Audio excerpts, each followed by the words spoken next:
Hello friends, இன்னைக்கு இந்த வீடியோவில் 9th ஸ்டாண்டர்ட் வரைக்கும் ஏபிசிடி வரைக்கும் ஒழுங்காக தெரியாமல் இருந்தேன்னா இன்னைக்கு இங்கிலீஷ் லேர்ன் பண்ணி British English, American English teach பண்ணுற அளவுக்கு என்ன நான் டெவலப் பண்ணியிருக்கேன், அதை நான் எப்படி பண்ணேன் அப்படிங்கிற விஷயத்த நான் உங்க கூட ஷேர் பண்ண விரும்புகிறேன். நான் என்னெல்லாம் டிஃபிகல்ட்டிஸ் ஃபேஸ் பண்ணேன், அதை நான் எப்படி ஓவர் கம் பண்ணேன், இப்படிங்கிற எல்லா விஷயத்தையும் நான் உங்க கூட ஷேர் பண்ணிக்கிறேன். வீடியோ முதல்லேருந்து கடைசி வரைக்கும் பாருங்க, எல்லாருக்குமே கண்டிப்பாக யூஸ்ஃபுல்லாக இருக்கும். இப்போ நம்ம வீடியோக்குள்ளே போகலாம். சின்ன வயசுல இருந்து இங்கிலீஷுக்கும் எனக்கு ஆகவே ஆகாது. அந்த 26 லெட்டர்ஸ் இருக்குல்ல, அதை படிக்கிறதுக்கு நான் பட்ட பாடம் இருக்கேன். அதை எங்க போய் சொல்றதுன்னு எனக்கே தெரியல. அந்த அளவு கஷ்டப்பட்டிருக்கேன். இங்கிலீஷ் படிக்கும்போது நான் அழாத நாளே கிடையாது. அந்த ஆல்பபெட்ஸ் 26 லெட்டர்ஸும் படிக்க நான் பட்ட பாடம் இருக்கேன். அதை சொல்லி பார்க்கும்போது பாதி லெட்டர்ஸை காணாது, எழுதும்போது மீதி லெட்டர்ஸை காணாது. அப்படி நான் அவஸ்தப்பட்டிருக்கேன். இப்படி எழுதி பார்ப்பேன், அழுது படிப்பேன். பாட்டி வந்து சொல்லுவாங்க, நல்லா படி, நல்லா ட்ரை பண்ண, அப்படிலாம் சொல்லுவாங்க, நல்லா என்கரேஜ் பண்ணுவாங்க. இருந்தாலும் எங்க நம்ம தலைகீழ தான் அது ஏறவே மாட்டேங்குது. அந்த அளவுக்கு அவஸ்தப்பட்டிருக்கேன் நான். என்ன ஏபிசிடி படிக்க வைக்கிறதுக்கு வீட்டில் உள்ளவங்களாலையும் முடியல, டீச்சர்ஸாலையும் முடியல, ரிலேட்டிவ்ஸாலையும் முடியல. அந்த அளவுக்கு இந்த சப்ஜெக்ட்ல நான் வீக். இப்போ புரிஞ்சுங்க. 5th ஸ்டாண்டர்ட் படிக்கும்போது இங்கிலீஷ் டீச்சர் ஒரு லெசன் படிக்கிறது தந்து விடுறாங்க. நெக்ஸ்ட் டே படிச்சுட்டு போனோம். நெக்ஸ்ட் டே நான் ஸ்கூலுக்கு போறேன். அவங்க கொஸ்டின் கேட்குறாங்க. நான் ஆன்சர் பண்ணவே இல்லை. ஏன்னா படிச்சுட்டு போனா தானே ஆன்சர் பண்ணுவோம். உங்களுக்கு ஒரு கம்பு எடுத்து அடின்னு அடிக்கிறாங்க, சுத்தி சுத்தி அடிக்கிறாங்க. அந்த அளவு அடி தந்து நீல் டவுன் பண்ண வச்சு படிக்க வைக்கிறாங்க. அழுதே படிச்சுட்டு நிக்கிறேன். நம்ம என்ன படிக்கவா செய்வோம்? எப்படா அந்த பீரியட் முடியும் அப்படிங்கிறத வெயிட் பண்ணிட்டே நான் நிக்கிறேன். நெக்ஸ்ட் பாத்தீங்கன்னா இந்த பீரியடும் முடியுது. அடுத்த அவர்ல டீச்சர் போகணும். டீச்சர் வந்து என்ன சொல்றாங்கன்னா, இந்த அவருக்குள்ள டீச்சர் வரல, நான் தான் இந்த பர்டிகுலர் சப்ஜெக்டை எடுக்க போறேன், கன்டினியூ பண்ண போறேன் அப்படின்னு சொல்றாங்க. முடிஞ்சுதா? ரொம்ப ஆவலோட எதிர்பார்த்திருந்தேன் பீரியட் முடியும், எஸ்கேப் ஆகலாம் அப்படின்னு. மறுபடியும் அடுத்த பீரியட்ல என்ன பண்றாங்கன்னா, திரும்பவும் அதே கொஸ்டின் என்கிட்ட கேட்கறாங்க. மறுபடியும் நான் என்ன பண்ணல, ஆன்சர் பண்ணல. ரவுண்ட் 2 போறாங்க. ரவுண்ட் 2னா என்ன, ரெண்டாவது ரவுண்டும் அடிதான், சுத்தி சுத்தி அடி. அடிப்பட்டதுக்கு பிறகும் நான் படிச்ச பாடு இல்லை, படிச்சு முடிக்கவும் இல்லை. அந்த அவர் முடிச்ச பிறகு டீச்சர் கூப்பிட்டு ஒரே திட்டு, நீ எல்லாம் படிக்கதான் வர்றியா, நீ எல்லாம் உருப்படிவியா அப்படிலாம் சொல்லி திட்டோட திட்டு. அந்த அளவு திட்டுறாங்க. எல்லாம் கேட்டுட்டே அப்படியே நான் நின்றுட்டு இருக்கேன். டீச்சர் ஆச்சு, திரும்ப திட்டவும் முடியாது. சரி, அந்த அவர் முடிஞ்சு ஃப்ரெண்ட்ஸ் எல்லாம் மீட் பண்றேன். ஃப்ரெண்ட்ஸ் கிட்ட போனா நான் எத்தனை அடி பட்டேன் அப்படிங்கிறத கவுண்ட் பண்ணி வச்சுட்டு என்கிட்ட சொல்றாங்க. எவ்வளவு நல்ல ஃப்ரெண்ட்ஸ் பாருங்க. சரி, டீச்சரை நம்ம ஃப்ரெண்ட்ஸுக்கிட்டே திட்டலாமேன்னு பார்த்தா அதுவும் நடக்காது. ஏன்னா அவங்க டீச்சர்கிட்ட போட்டு கொடுத்து நல்ல பேர் வாங்க ட்ரை பண்ணுவாங்க. அப்படி ஒரு விஷயம் இருக்கு. சரி, போனா போகுது அப்படின்னு நானே என் மனசுக்குள்ள டீச்சரை திட்டி கொஞ்சம் ஆறுதல் பட்டுக்கிட்டேன். இல்லையா, அதான் வெள்ளக்காரன் நம்ம நாட்டை விட்டு போயிட்டானையா. அப்புறம் ஏயா சும்மா இங்கிலீஷ படி எழுது சும்மா இம்சா பண்ணிக்கிட்டு இருக்க? டேய், வெள்ளவா வச்சுக்கிறேன். ஒரு வழியா 10th ஸ்டாண்டர்ட் போறேன். இந்த 10th ஸ்டாண்டர்ட் போகும்போது தான் நிறைய சேஞ்சஸ் என்னோட ஸ்டடீஸ்ல வருது. அங்க எனக்கு ஒரு நல்ல ஒரு சார் கிடைக்கிறாரு, இங்கிலீஷ் சார். சூப்பரா கிளாஸ் எடுப்பாரு, ரொம்ப நல்ல டைப், ரொம்ப நல்ல சார் அப்படின்னு சொல்லலாம். 10th வச்சுதானா இந்த ஆல்பபெட்ஸ் ஏபிசிடி இருக்குல்ல, 26 லெட்டர்ஸ் நான் மிஸ்டேக் இல்லாம சொல்றேன். ஒருவேளை ரிவர்ஸ்ல கேட்டீங்கன்னா கண்டிப்பா எனக்கு தெரியாது. இசட்ல இருந்து சொல்லு. ZYXWVUTSRQPONMLKJIHGFEDCBA. இப்போ 11வது லெட்டர் என்னன்னு கேட்டாலும் தெரியாது. 21வது லெட்டர் என்னன்னு கேட்டாலும் கண்டிப்பா எனக்கு தெரியாது. 17th letter? ABCD. 12th letter? ABCDEFG. எவ்வளவு நேரம் படிக்கிறோங்கிறது முக்கியம் இல்லை, எப்படி படிக்கிறோங்கிறது தான் முக்கியம். ஆல்பபெட்ஸ் எல்லாம் படிச்சுட்டேன். தென் கிராமர்லாம் எனக்கு அவர் ரொம்ப நல்லாவே சொல்லி கொடுத்தாரு. ஈஸியா புரியுற மாதிரி இருந்தது. சென்டென்ஸ் மேக்கிங் எப்படி பண்ணணும், இப்படிப்பட்ட எல்லா விஷயங்களையும் சொல்லி கொடுத்தாரு. ஓரளவுக்கு நான் என்ன பண்ணிட்டேன், பேசிக்கா இங்கிலீஷ்ல உள்ள சில விஷயங்களை நான் லேர்ன் பண்ணிட்டேன். அது எனக்கு ரொம்பவே யூஸ்ஃபுல்லா இருந்தது. அதான் என்னோட இங்கிலீஷ் லேர்னிங்கான ஒரு பிகினிங் அப்படின்னு சொல்லலாம். யார் செஞ்ச புண்ணியமோ தெரியல, நான் 10th பாஸ் ஆயிடுறேன். தென் 11th போறேன். 11th இங்கிலீஷ் கொஞ்சம் டிஃபிகல்ட்டா இருக்கு. ஏன்னா எஸ்ஐஸ்ல கொடுக்குற வேர்ட்ஸ் கொஞ்சம் டிஃபிகல்ட்டா இருக்கு. அதை புரிஞ்சுக்கிறதுக்கு நான் டிக்ஷனரி வாங்கி அதுல வேர்ட்ஸோட மீனிங்கை பார்த்து ஈஸியா புரிஞ்சுக்கிறேன். தென் அந்த டிஃபிகல்ட் வேர்ட்ஸுக்கு பதிலாக ஈஸியான வேர்ட்ஸ் போட்டு நான் சென்டென்ஸ் மேக் பண்றேன். சேம் சென்டென்சஸை கிளாஸ் எக்ஸாமுக்கும் நான் எழுதுறேன். டீச்சர் அதை பார்த்து உண்மையில என்ன அப்ரிஷியேட் பண்றாங்க, நல்லா பண்றேன் அப்படிங்கிறத சொல்றாங்க. அது உண்மையிலே எனக்கு ஒரு ஹாப்பியான ஒரு எக்ஸ்பீரியன்ஸா இருந்தது. எனக்கு அது படிக்கிறதுக்கும் புரிஞ்சுக்கிறதுக்கும் ரொம்பவே யூஸ்ஃபுல்லாகவும் ஈஸியாகவும் இருந்தது. நான் வீட்டுக்கு முன்னால வச்சு இந்த மாதிரி மீனிங்ஸ் எல்லாம் நான் டிக்ஷனரி பார்த்து ரெஃபர் பண்ணிட்டு இருப்பேன். அப்போ என்னோட கிளாஸ்மேட், என்னோட ஃப்ரெண்ட், வீட்டு பக்கம் தான், அவன் ரப்பர் பால் எடுக்கிறதுக்கு இந்த வீட்டுக்கு ஃப்ரெண்ட் வழியா போயிட்டு இருப்பான். நான் டிக்ஷனரி ரெஃபர் பண்றதை பார்த்து அவன் என்கிட்ட கேட்பான், டிக்ஷனரியை படிச்சு முடிச்சாச்சாடே அப்படின்னு கேட்பான். நான் என்ன சொல்லுவேன்னா, ஓரளவு முடிச்சுட்டேன், இன்னும் கொஞ்சம் இருக்கு பேலன்ஸ், அதையும் முடிச்சிடணும் அப்படின்னு சொல்லுவேன். நானும் அப்படி கிண்டலா பதில் சொல்லி விட்டுருவேன். ஆனா நான் கண்டுக்க மாட்டேன். நான் கண்டினியூஸா அதை ப்ரிப்பேர் பண்றதும் லேர்ன் பண்றதுமா தான் இருந்தேன். அதெல்லாம் எனக்கு ரொம்பவே ஹெல்ப். தென் நான் 12th கம்ப்ளீட் பண்றேன். 12th கம்ப்ளீட் பண்ணும்போது இங்கிலீஷ்ல எனக்கு ஓரளவு எழுதவும் வாசிக்கவும் எல்லாம் எனக்கு தெரியும். நெக்ஸ்ட் ஹையர் ஸ்டடீஸ் போகணும், காலேஜஸ் அப்படின்னு எல்லாம் போகும்போது ஸ்போக்கன் இங்கிலீஷ் ரொம்பவே தேவைப்படுது. அதனால நான் என்ன பண்றேன்னா, ஸ்போக்கன் இங்கிலீஷ் புக்ஸ் வாங்குறேன். விவேகானந்தாவோட ஸ்போக்கன் இங்கிலீஷ் புக் வாங்கி நான் படிக்க ஆரம்பிக்கிறேன். 30 நாட்களில் ஆங்கிலம் எளிமையாக கற்கலாம் அப்படின்னு அட்வர்டைஸ்மெண்ட் எல்லாம் போட்டிருக்காங்க. அதை பார்த்து நான் வாங்கி லேர்ன் பண்றேன். அதுல டோட்டல் 30 புக்ஸ் இருக்கும். தென் ப்ராக்டிக்கல் புக்ஸ் எல்லாம் கொடுத்துருப்பாங்க. ஒவ்வொரு புக்ஸையும் ஒவ்வொரு நாள் லேர்ன் பண்ணணும். இப்படி நான் கண்டினியூஸா லேர்ன் பண்ணிட்டே வரேன். லேர்ன் பண்ணி முடிக்கிறேன். முடிக்கும் போது சென்டென்சஸ் எப்படி மேக் பண்ணணும், கிராமட்டிக்கல் நாலேஜ் கிடைக்குது. புதுசு புதுசா வேர்ட்ஸ் நான் லேர்ன் பண்றேன். எனக்கு இன்னும் கொஞ்சம் கூட இங்கிலீஷ் நாலேஜ் கிடைக்குது. ஆனா என்னால இங்கிலீஷ்ல பேச முடியல. ஏன் பேச முடியலைன்னா, பேசினாதான் நம்மளால பேச முடியும். எந்த ஒரு லாங்குவேஜ் ஆனா இருந்தாலும் சரி, நாம அந்த லாங்குவேஜ்ல பேசினாதான் பேச முடியுமே தவிர, நாம எத்தனை வருஷம் அந்த லாங்குவேஜை படிச்சு வச்சிருந்தாலும், என்னதான் நம்ம தெரிஞ்சு வச்சிருந்தாலும், நம்ம என்ன பண்ண முடியாது, அந்த லாங்குவேஜ்ல பேசவே முடியாது. அப்போ ஒரு பர்டிகுலர் லாங்குவேஜை பேசணும்னா அந்த லாங்குவேஜ்ல தப்பாவது நம்ம என்னது பேசி பழகணும். அப்படி இல்லைன்னா கண்டிப்பா நம்ம அந்த லாங்குவேஜ்ல பேச முடியாது. அந்த விஷயத்த நான் அந்த டைம்ல ரியலைஸ் பண்ணேன். ஸ்போக்கன் இங்கிலீஷ் புக் எடுத்து வச்சு படிச்சிருந்தாலும் நாம இங்கிலீஷ்ல பேசினாதான் பேச முடியும் அப்படிங்கிறத புரிஞ்சுக்கிட்டேன்னா இங்கிலீஷ்ல பேச ஸ்டார்ட் பண்றேன். வீட்டில் உள்ளவங்கள்ட்ட பேசுறேன், ரிலேட்டிவ்ஸ் கிட்ட பேசுறேன், ஃப்ரெண்ட்ஸ் கிட்ட பேசுறேன், தென் எனக்கு தெரிஞ்சவங்ககிட்ட எல்லாம் பேசுறேன், தெரியாதவங்ககிட்டையும் நான் பேசுறேன். இப்படி பேசும்போது அவங்ககிட்ட இருந்து கிடைச்ச ரெஸ்பான்ஸ் பாருங்க. நான் ரிலேட்டிவ்ஸ் கிட்ட எல்லாம் போய் பேசும்போது அவங்க என்ன சொல்லுவாங்கன்னா, எனக்கு உன்னோட இங்கிலீஷ் எல்லாம் தெரியாது, நீ வேற யார்கிட்ட அது இங்கிலீஷ் தெரிஞ்சவங்ககிட்ட போய் பேசு, என்கிட்ட எல்லாம் இது பேசிட்டு இருக்காது, எனக்கு அதெல்லாம் தெரியாது அப்படின்னு சொல்றாங்க. அவங்க சொல்றது நியாயமான ஒரு விஷயம் தான். ஆனா நான் இப்படி பேசும்போது நான் லேர்ன் பண்றேன்ல, நான் சென்டென்ஸ் மேக் பண்ண லேர்ன் பண்றேன். அப்படி ஒரு விஷயம் இருக்கு. அவங்களுக்கு புரியல, ஓகே தான், பட் அங்கேயே என்ன பண்றேன்னா லேர்ன் பண்றேன். ஃப்ரெண்ட்ஸ் கிட்ட போய் இங்கிலீஷ்ல பேசும்போது அவங்க என்ன சொல்றாங்கன்னா, நீ பெரிய பீட்டர்னு தெரியுது, ரொம்ப எல்லாம் இது பண்ணா, வெள்ளக்காரன் வெளிநாட்டுல இருந்து வந்திருக்கான்டா, பாருடா இங்கிலீஷ் எல்லாம் பேசுறான் துரை அப்படின்னு சொல்லிட்டு அவங்க கிண்டல் பண்றாங்க. ஆனா வெளியில நான் போய் ஒரு ஆளுகள்கிட்ட பேசும்போது அவங்களுக்கு தெரிஞ்ச இங்கிலீஷ்ல அவங்க என்ன பண்றாங்க, பேச ட்ரை பண்றாங்க. அவங்க தெரிஞ்ச மாதிரி பேசுறாங்க. சிலவங்க என்னன்னா பெருசா ரெஸ்பாண்ட் பண்ண மாட்டாங்க. What do you think? How could you do this? I'm not a villager. அடுத்த ஸ்டேஷன்ல உன்னை நானே கடந்து பிடிச்சி வெளியில தள்ளுறேன். இங்கிலீஷ் ஒரு சிலவங்க பேசுவாங்க, அப்ப நம்மளும் பேசுவோம். அப்படி அவங்க தெரிஞ்ச லாங்குவேஜ்ல அவங்க பேச, எனக்கு தெரிஞ்ச லாங்குவேஜ்ல நான் பேச, மாறி மாறி எங்க ஒரு நல்ல ரிலேஷன்ஷிப்பும் வருது, எங்களோட கம்யூனிகேஷனும் டெவலப் ஆகுது, லாங்குவேஜும் இம்ப்ரூவ் ஆகுது. இப்படி எல்லாம் நிறைய விஷயங்களை நான் எக்ஸ்பீரியன்ஸ் பண்ணேன். இதுவே நான் அப்படியே ரொம்ப யோசிச்சுட்டு இப்ப யார் என்ன நினைப்பாங்களோ, என்ன சொல்லுவாங்களோ, நான் தப்பா பேசிடுவனோ, அப்படியெல்லாம் ஒரு எண்ணத்தோட இருந்தேன்னா கண்டிப்பா என்னால என்னது அப்படி பேச முடியாது. நான் அதை என்ன பண்ணேன், ட்ரை பண்ணேன். என்னால முடிஞ்ச அளவு நான் ட்ரை பண்ணேன். நான் இங்கிலீஷ் பேசினதுல நிறைய பேருக்கு என்னோட லாங்குவேஜ் புரிஞ்சுக்க முடியல, கொஞ்சம் பேர் புரிஞ்சுக்கிட்டாங்க. ஆனா எல்லாரும் சொன்ன ஒரு விஷயம் என்னன்னா, என்னோட லாங்குவேஜ் வித்தியாசமா இருக்கு, என்னோட இங்கிலீஷ் டிஃப்ரெண்டா இருக்கு அப்படின்னு சொன்னாங்க. அப்பதான் எனக்குள்ள ஏதோ ஒரு பவர் இருக்கு அப்படிங்கறத நான் புரிஞ்சுக்கிட்டேன். இதுக்கு பேர் தான் சப்கான்ஷியஸ் மெமரி பவர். சப்கான்ஷியஸ் மெமரிங்கிறது ஒரு பவர். அது 1000ல் ஒருத்தருக்கு தான் இருக்கும். எப்பவாவது ஒரு சில ஞானிகளுக்கும் புத்திசாலிகளுக்கும் மட்டும்தான் அது அப்பப்ப வெளில வரும். அந்த பவர் என்னன்னு கண்டுபிடிக்கிறதுக்காக நான் ட்ரெயின் ஏறி நேரா திருவனந்தபுரம் போறேன்.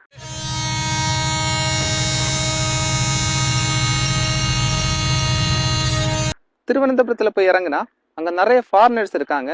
அவங்க கிட்ட எனக்கு பேசணும். ஆனா நல்ல பயம் உண்டு. ஏன்னா அங்க போலீஸ் எல்லாம் நிக்கிறாங்க, ஃபாரினர்ஸ் வேற. நம்ம பேச போய் ஏதாவது பிரச்சனை ஆயிருமோ அப்படின்னு எல்லாம் கொஞ்சம் பயம் எல்லாம் இருந்தாலும் நான் என்ன பண்றேன்னா அதுக்கு ஒரு ஐடியா பண்றேன். நியூஸ் பேப்பர் வாங்குறேன், இங்கிலீஷ் நியூஸ் பேப்பர் வாங்கிட்டு அவங்க உட்காந்துருக்காங்க. அப்படியே கொஞ்சம் தள்ளி டிஸ்டன்ஸ்ல நான் போய் உட்காந்துருக்கேன். உட்காந்து ஏதோ நியூஸ் பேப்பர் படிக்கிற மாதிரி அப்படியே எடுத்து பிரிச்சு வச்சுட்டு பில்டப் சீன் எல்லாம் கொடுக்குறேன். அப்ப என்ன பண்றாங்கன்னா அவங்க அப்படியே கவனிக்கிறாங்க. கவனிச்சுட்டு, can I have news paper அப்படின்னு கேட்குறாங்க. Is it today's news paper அப்படின்னு அவங்களே பேச ஆரம்பிக்கிறாங்க. நான் அந்த நியூஸ் பேப்பர் அவங்க கிட்ட கொடுத்துட்டு நான் பேசுகிறேன். ஒரு 15 மினிட்ஸ், கிட்டத்தட்ட 15 மினிட்ஸ் அவங்க என்கிட்ட பேசுகிறாங்க. அதுக்கப்புறமா அவங்க ட்ரெயின் வருது, அதில் கிளம்பி போயிடுறாங்க. அப்போ நான் புரிஞ்சுக்கிட்டேன், என்னோட லாங்குவேஜ் அவங்களால புரிஞ்சிக்க முடியுது, அவங்க என்கிட்ட பேசுகிறாங்க, இப்போ நம்ம கரெக்டாக தான் ஓரளவு பேசுகிறோம் அப்படிங்கிற விஷயத்த நான் புரிஞ்சுக்கிட்டேன். அப்போ தான் ஒரு விஷயம் எனக்கு ஞாபகம் வந்தது. இப்போ நாம ஃப்ளாஷ்பேக் போக போகிறோம். நான் சின்ன பையனாக இருக்கும்போது, சின்ன பிள்ளையா இருக்கும்போது பாட்டி எனக்கு இங்கிலீஷில் ப்ரொனன்சியேஷன் எல்லாம் எப்படி பண்ணணும், இங்கிலீஷ் வேர்ட்ஸ் எல்லாம் எப்படி சொல்லணும் அப்படிங்கிற விஷயத்தை எல்லாம் எனக்கு சொல்லி கொடுத்துருக்காங்க. அந்த விஷயம் எல்லாம் எனக்கு ஞாபகம் வர ஆரம்பிச்சது. நெக்ஸ்ட் என்னன்னா, சின்ன வயசுல நான் இங்கிலீஷ் மூவிஸ் எல்லாம் பார்ப்பேன். உண்மையில சொல்றேன், அவங்க சொல்ற எதுவுமே புரியாது, ஆண் வா பார்த்துட்டு இருக்கிறதா மிச்சம். ஆனா அந்த இங்கிலீஷ் மூவிஸ்ல வர சீன்ஸ் எல்லாம் நல்லா இருக்கும், அதுக்காக அப்படி பார்த்துட்டே இருந்திருக்கேன். ஏய் என்னடா இது, வசனமே புரியல. வசனமாடா முக்கியம், படத்தை பாடுறா. இப்படி நிறைய மூவிஸ் பார்த்து என்ன ஆயிருக்குன்னா, அந்த யூகே இங்கிலீஷ் ஆக்சென்ட், பிரிட்டிஷ் தான் யூகே, தென் அமெரிக்கன் இங்கிலீஷ் ஆக்சென்ட், இந்த ஆக்சென்ட் அந்த ஸ்டைல் எல்லாம் என்ன அறியாமலேயே எனக்குள்ள வந்திருக்கு. அதனாலதான் நான் பேசும்போது என்ன வருதுன்னா, இந்த மாதிரி British accent, American English accent, இந்த ஆக்சென்ட் எல்லாம் வந்து என்னோட லாங்குவேஜே வித்தியாசமா மாறி போயிருக்கு. அது என்னோட தப்பு இல்ல. திருவனந்தபுரத்துல ஒரு பெரிய ஹோட்டல்ல வச்சு ஒரு இன்டர்வியூ நடக்குது. அது ஒரு பெரிய இன்டர்நேஷனல் கம்பெனி தான் அந்த இன்டர்வியூ கண்டக்ட் பண்றாங்க. அதுல 3 பேர் இருக்காங்க, 2 ஃபாரினர்ஸ், ஒரு இந்தியன். இன்டர்வியூ அட்டென்ட் பண்றதுக்காக உள்ளால போறேன். அவங்கள பார்த்ததுமே காணாம படிச்சு வச்சிருந்த செல்ஃப் இன்ட்ரடக்ஷன்ல பாதியும் மறந்து போயிருச்சு. அங்க போய் உட்கார்ந்ததும் மீதியும் மறந்து போயிருச்சு. அவங்க கேட்டதை சமாளிச்சு எப்படியோ நான் ஒரு செல்ஃப் இன்ட்ரடக்ஷன் கொடுக்குறேன். கொடுத்து முடிச்சதும் ஒரு ஃபாரினர் ஒரு கொஸ்டின் கேட்கிறாரு. அது என்னன்னு புரிஞ்சுக்கிட்டு நான் ஆன்சர் பண்றதுக்குள்ளேயே அடுத்த ஒரு ஃபாரினர் இன்னொரு கொஸ்டின் கேட்கிறாரு. எப்படியோ சமாளிச்சு எப்படி எல்லாமோ பேசி உட்கார்ந்துட்டு இருக்கேன். அதுக்கப்புறமா அவங்க we will call you later அப்படின்லாம் சொல்லிட்டு என்னை அனுப்பி விடுறாங்க.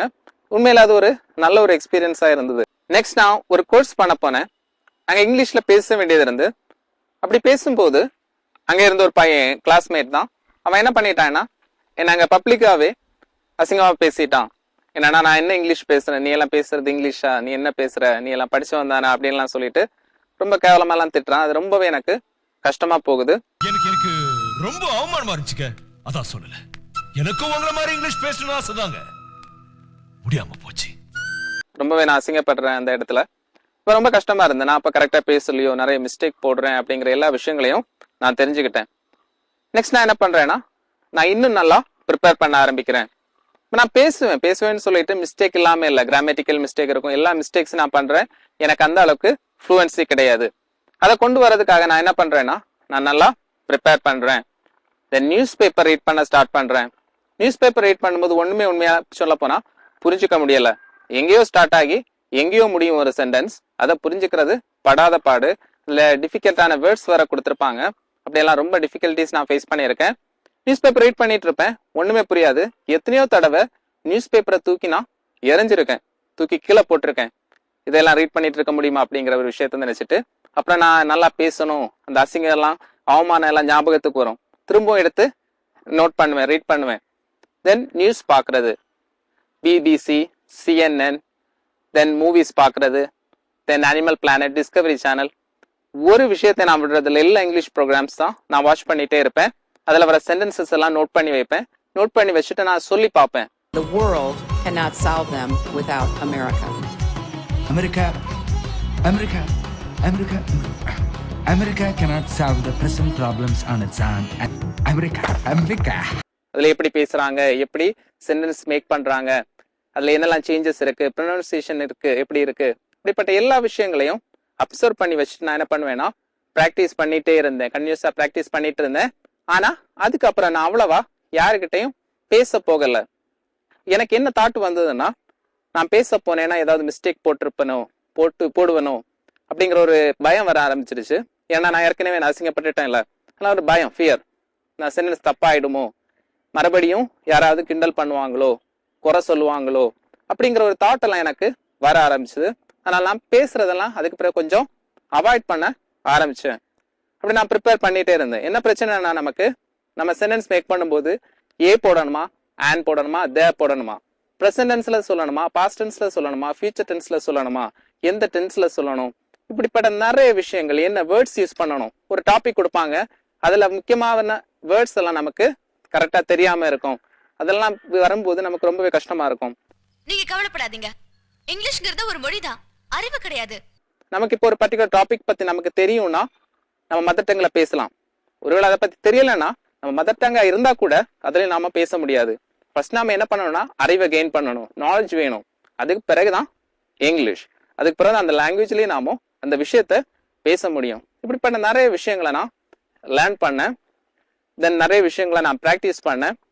நிறைய இடங்கள்ல லெட்டர்ஸ், ஒரு அப்ளிகேஷன் போடணும், ஒரு லெட்டர் எழுதணும், இப்படியெல்லாம் வரும்போது நான் தமிழ்ல ட்ரை பண்ணல, இங்கிலீஷ்ல நான் ட்ரை பண்ணேன். அதுவும் ஒரு ப்ராக்டிஸா தான் எனக்கு இருந்தது.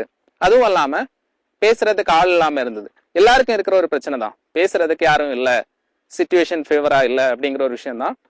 இப்போ கஸ்டமர் கேர் நான் கால் பண்ணுவேன், பேங்கா இருந்தாலும் சரி, டெலிஃபோன் ப்ராப்ளம்ஸ் யாருக்காவது இருந்தாலும் சரி, நான் கஸ்டமர் கேர் கூப்பிட்டு பேசும்போது நான் இங்கிலீஷ்ல தான் என்ன பண்ணியிருக்கேன்னா கம்யூனிகேட் பண்ணியிருக்கேன். அது என்னோட நாலேஜை இம்ப்ரூவ் பண்றதுக்கு ரொம்ப யூஸ்ஃபுல்லா இருந்து. ஏன்னா அவங்க கிரிட்டிசைஸ் பண்ண மாட்டாங்க, குறை சொல்ல மாட்டாங்க.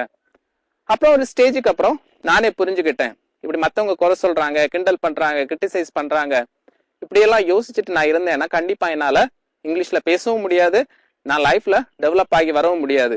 அதனால இவங்க சொன்ன குறைகள், கிண்டல்கள், இந்த மாதிரிப்பட்ட அவமானங்கள் எல்லா விஷயத்தையும் ஒரு ஸ்டெப்பிங் ஸ்டோனா எடுத்து நான் ஒரு சக்சஸ்ஃபுல்லான ஒரு பர்சன் ரீச் ஆகிறதுக்கு தான் நான் எஃபோர்ட் எடுத்தேன். அதுக்கு பிறகு நான் ஃப்ரீயா பேச ஆரம்பிச்சேன். தப்பு வந்தா வந்துட்டு போட்டோம். நான் இப்படி பேசும்போது நிறைய பேர்கிட்ட நிறைய வேர்ட்ஸ் லேர்ன் பண்ணிக்கிட்டேன், நிறைய சென்டென்ஸ் லேர்ன் பண்ணிக்கிட்டேன். நான் என்னெல்லாம் மிஸ்டேக் மேக் பண்றேன் அப்படிங்கிறதையும் நான் புரிஞ்சுக்கிட்டேன்.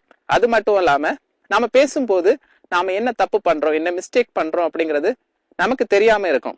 அதனால நான் என்ன பண்ணேன்னா, நான் பேசுறத நானே ரெக்கார்ட் பண்ணி நானே கேட்க ஆரம்பிச்சேன். என்னெல்லாம் மிஸ்டேக் போட்டிருக்கேன் அப்படிங்கிறது எனக்கு தெரிய ஆரம்பிச்சது. அந்த மிஸ்டேக் எல்லாம் நான் அவாய்ட் பண்ண ஆரம்பிச்சேன், கரெக்டா பேசுறதுக்கு ஸ்டார்ட் பண்ணேன். அதுக்கு பிறகு திருவனந்தபுரத்துல ஒரு பெரிய கம்பெனி இன்டர்வியூ நான் அட்டென்ட் பண்ணேன். அதுல நிறைய பேர் வந்திருந்தாங்க, என்னோட படிச்சவங்க, பெரியவங்க, நல்ல எக்ஸ்பீரியன்ஸ் உள்ளவங்க எல்லாம் வந்திருந்தாங்க. அவங்க கூட உட்காந்து குரூப் டிஸ்கஷன்ல அட்டென்ட் பண்ணி நான் செலக்ட் ஆனேன். தென் அதுக்கு பிறகு வந்த ரிட்டன் எக்ஸாம்ஸ், தென் ஃபைனல் இன்டர்வியூ, எல்லா இன்டர்வியூஸ்லையும் நான் செலக்ட் ஆகி அங்கே ஜாப் வரைக்கும் எனக்கு கிடைச்சு. உண்மையில அது ரொம்ப ஒரு ஹாப்பியான ஒரு எக்ஸ்பீரியன்ஸா இருந்தது. இப்போவும் நிறைய பேர் என்னோட லாங்குவேஜ் கிரிட்டிசைஸ் பண்ணிட்டு தான் இருக்காங்க, குறை சொல்லிட்டு தான் இருக்காங்க.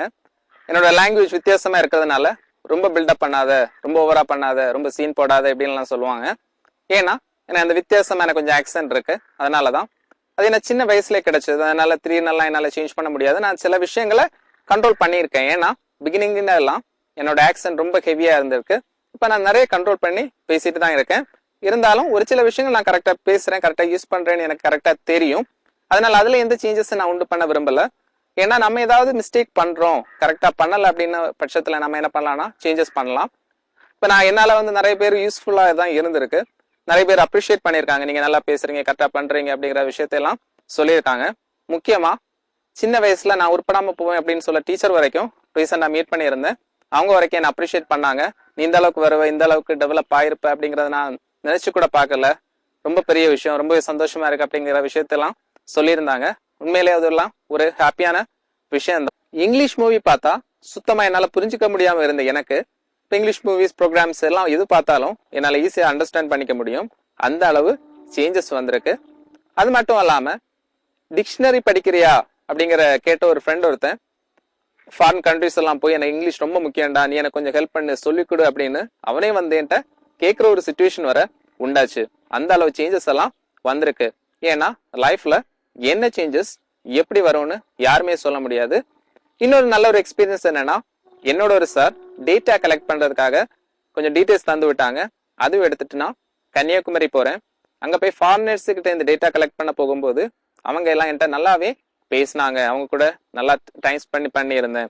ஒரு இங்கிலாந்துல உள்ள ஒருத்தர் ஒரு 15 மினிட்ஸ் பேசினாரு. யூஎஸ்ஏல உள்ள ஒரு பிசினஸ் மேன் என்கிட்ட கிட்டத்தட்ட 1 hour பேசினாரு. அந்த அளவுக்கு ஒரு நல்ல எக்ஸ்பீரியன்ஸ் தான் எனக்கு இருந்து. அவங்க பேசுறது புரிஞ்சுக்க முடிஞ்சது, நான் பேசுறது அவங்களுக்கு புரிஞ்சது. ஒரு நல்ல ஒரு எக்ஸ்பீரியன்ஸா இருந்தது அப்படின்னு தான் சொல்லி ஆகணும். அந்த அளவுக்கு சேஞ்சஸ் எல்லாம் எனக்கு வந்திருந்து. இன்னைக்கு நான் கம்ப்ளீட்டா லேர்ன் பண்ணிட்டேன், எல்லாம் எனக்கு தெரியும் அப்படின்னு நான் நினைக்கல. இப்போ நான் ப்ரிப்பேர் பண்ணிட்டு தான் இருக்கேன். இனி நான் ப்ரிப்பேர் பண்ணிட்டு தான் இருப்பேன், லேர்ன் பண்ணிட்டு தான் இருக்கணும். நாம எப்போ எல்லாம் லேர்ன் பண்ணிட்டோம் தெரிஞ்சுக்கிட்டோம் அப்படின்னு நினைக்கிறோமோ அன்னைக்கு நம்மளோட டிஸ்ட்ராக்ஷன் ஸ்டார்ட் ஆகுது. growth கீழே தான் போகும், மேலே போகாது, கீழே கீழே தான் போயிட்டு இருப்போம். நம்ம எப்பவுமே என்ன பண்ணிட்டு இருக்கணும்னா லேர்ன் பண்ணிட்டே இருக்கணும், புதுசு புதுசு விஷயங்களை நம்ம தெரிஞ்சுக்கிட்டே இருக்கணும். அப்பதான் நமக்கு growth நல்லா இருக்கும். Learning never ends. கன்டினியூஸா என்ன பண்ணிட்டு இருங்க, லேர்ன் பண்ணிட்டே இருங்க. அப்பதான் நம்ம நிறைய விஷயங்களும் தெரிஞ்சுக்க முடியும், நம்மளோட growthம் நல்லா இருக்கும். இந்த விஷயங்கள் எல்லாம் மைண்ட்ல வச்சுட்டு என்ன பண்ணுங்க, ப்ரிப்பேர் பண்ணுங்க, ஸ்டடி பண்ணுங்க.